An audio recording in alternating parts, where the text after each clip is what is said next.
The starport of Aurelia Prime glittered like a crown of cold jewels beneath twin suns. Towers of white alloy reached into the lavender sky, threaded with floating transit lanes and shimmering holographic banners welcoming delegates to the Galactic Concord Summit.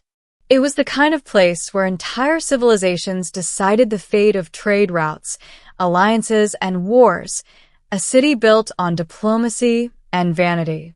At the edge of the grand arrival hall, where polished marble met gardens of bioluminescent flowers, stood someone who did not belong. She was tall, even by Virelian standards, with skin like dark silver under starlight and eyes that gleamed molten gold. A veil of translucent fabric draped over her crested head, and slender tendrils of hair floated in gentle arcs, responding to gravity differently than human strands ever could. Her posture was regal, but the tension in her fingers betrayed anxiety. Her name was Cerentha, daughter of the Threxian dynasty, a civilization whispered about across the galaxy. The Threxians were ancient, proud, and powerful, but they were also feared.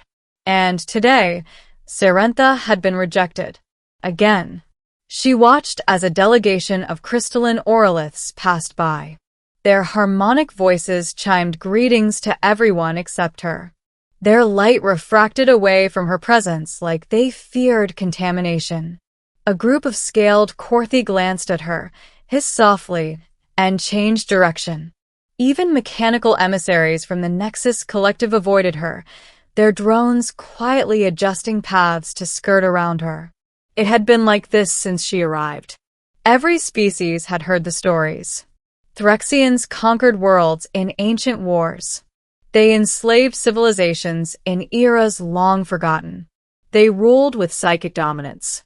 And although modern Threxians claimed they had changed, the galaxy had a long memory. Cerentha inhaled slowly, steadying herself. She had come to Aurelia Prime for a single purpose: to secure an alliance for her people. Threxian resources were dwindling, their star slowly dying, their future uncertain. Without allies, they would fade into extinction. But no one would even speak to her.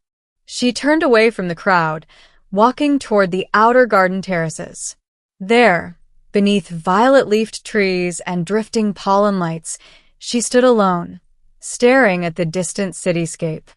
A royal princess of a dying empire, reduced to isolation among strangers. Behind her, a voice spoke. "Hey, You look like you could use company."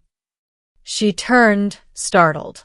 A human stood there, wearing a simple gray diplomatic uniform with a blue earth insignia on the collar. He was average height, brown hair slightly messy, eyes bright and curious rather than cautious or fearful. Humans were new to the Concord, a young species. They had no ancient wars in galactic memory. No centuries-old grudges. "Are you lost?" he asked gently. Cerentha hesitated. no."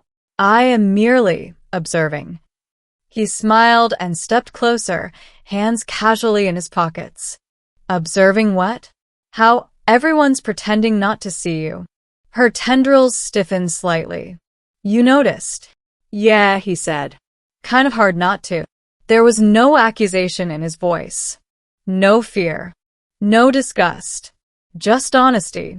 "I'm Daniel Mercer," he said. "Earth Delegation. Junior Liaison. Which means my job is mostly walking around and making sure nobody accidentally starts a war in the buffet line." For the first time that day, Cerentha's lips curved faintly. "You speak strangely for a diplomat." "Humans speak strangely for most things," Daniel said. "May I ask your name?" "I am Cerentha of Threxia." Daniel's eyebrows rose slightly. He had heard the name. Of course he had. Every species knew of the Threxians. But his expression didn't change into fear. Instead, he offered a small bow, not deep, but respectful. "Nice to meet you, Cerentha." No one had bowed to her since she arrived. She studied him cautiously. You are not afraid of me. He shrugged. Should I be? Yes, she said honestly. Most are. Daniel leaned against the garden railing. I've read the history files. Old wars. Old empires. But my people weren't there. We're new.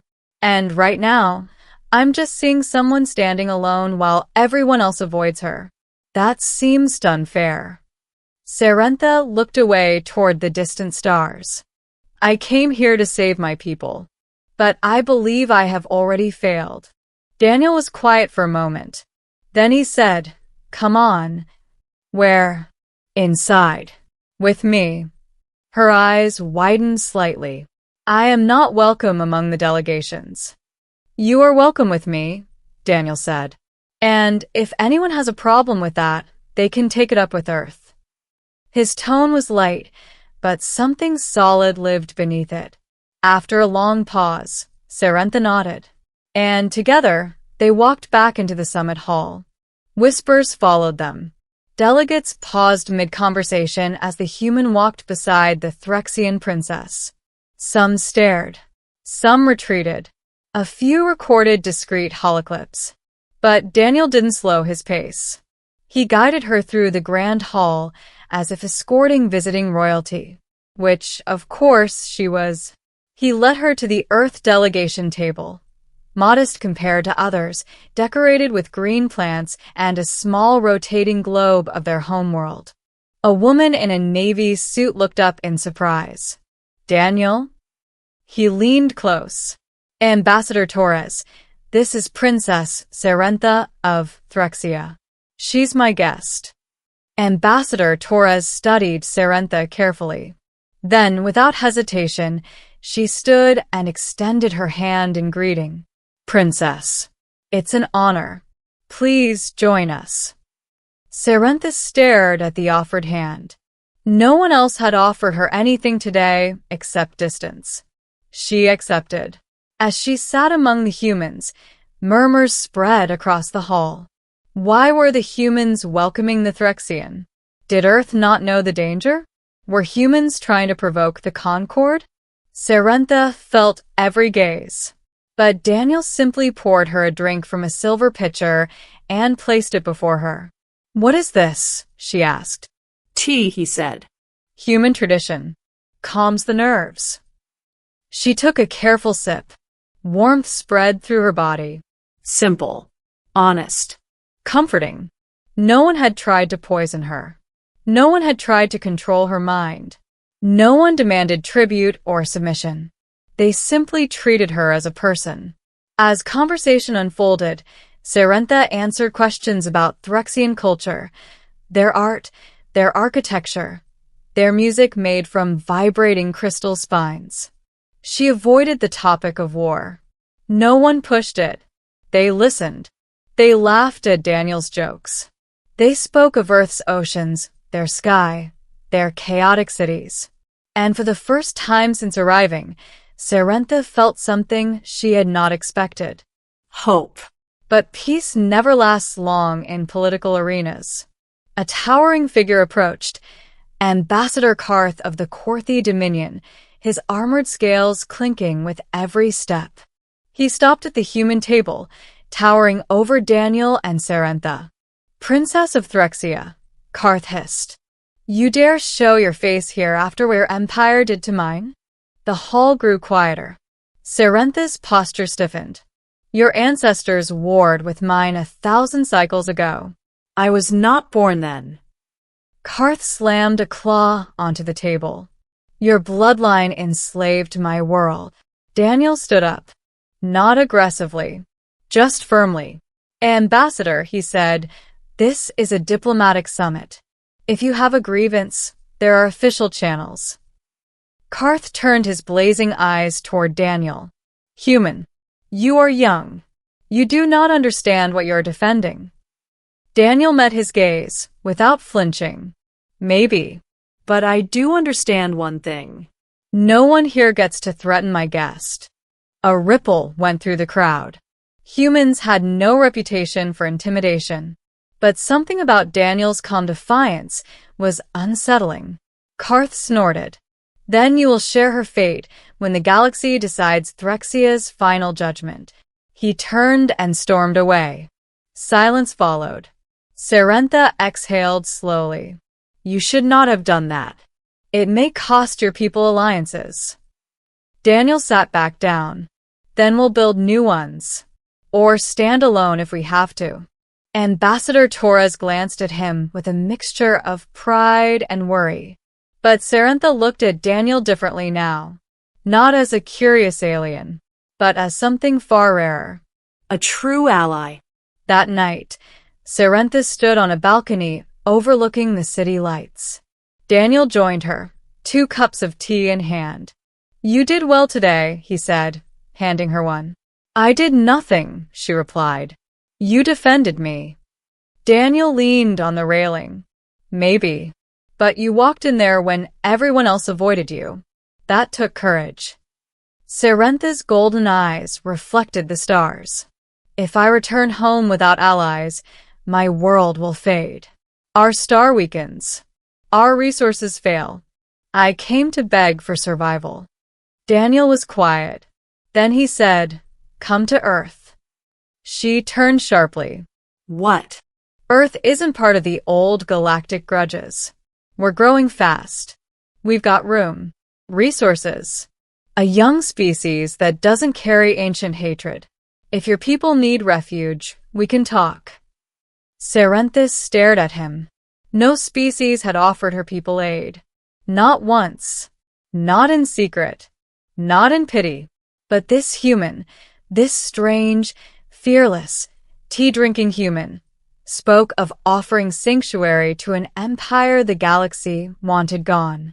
You would risk your world for mine? She asked softly. Daniel smiled. Maybe we'll save each other.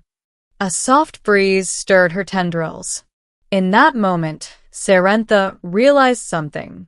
All her life, she had been treated as royalty by those who feared her power. But today, she had been treated as royalty by someone who owed her nothing. And that meant far more. The next day, the summit convened the High Council session, the place where civilizations declared futures. Delegates gathered in a vast circular chamber. At the center, Serentha stood alone, until Daniel walked to her side. A ripple of shock traveled through the assembly. Ambassador Torres stepped forward to speak for Earth.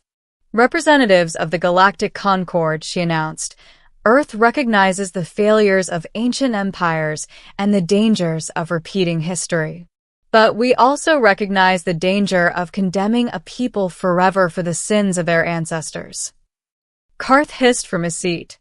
Others murmured agreement or outrage. Ambassador Torres continued.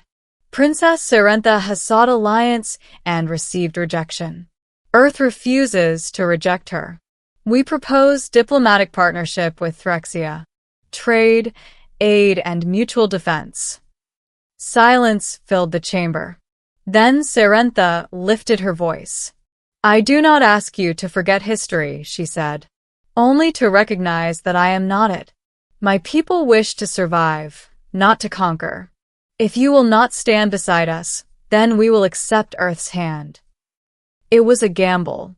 If the Council rejected the proposal, Earth would be isolated. Threxia would remain condemned. Daniel's defiance would mean nothing. One by one, Council lights flickered, species casting votes. Some turned red, rejection. Some remained neutral, but then blue. The Oroliths, glowing with harmonic light. Blue. Even a few Korthi turned blue, reluctant but recognizing the strength of Earth's position. The final count shimmered across the chamber. Alliance approved. A murmur spread like wind through grass. Serentha's empire had been granted a future, because one human refused to treat her as a monster. Weeks later, a Threxian vessel departed Virelia Prime, escorted by human ships toward Earth's territory. On the observation deck, Serentha stood beside Daniel, watching stars stretch into hyperspace. My people will survive, she said softly. Daniel grinned. Looks like tea diplomacy works. She laughed, a sound like chiming crystal. Then she turned serious. On Threxia, those who save an empire are granted eternal honor. My people will remember your name. Daniel scratched his head. I was just being decent. Decency, Cerintha said, is rarer than conquest. She extended her hand. Daniel took it, not as a princess and a servant, not as an alien and a human, but as equals, stepping into an uncertain future together. And across the galaxy, the story spread that when the Threxian princess was rejected by all, one human treated her like royalty and changed the fate of two worlds forever.